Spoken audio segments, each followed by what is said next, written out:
വിൽപ്പനയ്ക്ക് എത്തിച്ച 4 കിലോഗ്രാം കഞ്ചാവുമായി ചുണ്ടമ്പറ്റ സ്വദേശി പെരിന്തൽമണ്ണ പോലീസിന്റെ പിടിയിൽ. 2 കിലോഗ്രാമിന്റെ പാക്കറ്റിന് 35,000 രൂപ വരെ വിലയിട്ട് പറയുന്ന സ്ഥലത്ത് എത്തിച്ചു കൊടുക്കുന്നയാളാണ് പിടിയിലായത്.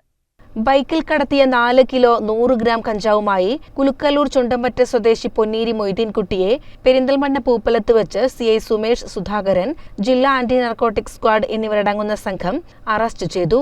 കഞ്ചാവ് വാങ്ങുന്ന ചെറുകിട വിൽപ്പനക്കാരെയും കേന്ദ്രീകരിച്ച് നടത്തിയ അന്വേഷണത്തിൽ ആവശ്യക്കാർക്ക് 2 കിലോഗ്രാമിന്റെ പാക്കറ്റിന് 35,000 രൂപ വരെ വിലയിട്ട് പറയുന്ന സ്ഥലത്ത് എത്തിച്ചു കൊടുക്കുന്നയാളാണ് പെരിന്തൽമണ്ണ പോലീസ് അറസ്റ്റ് ചെയ്തത്.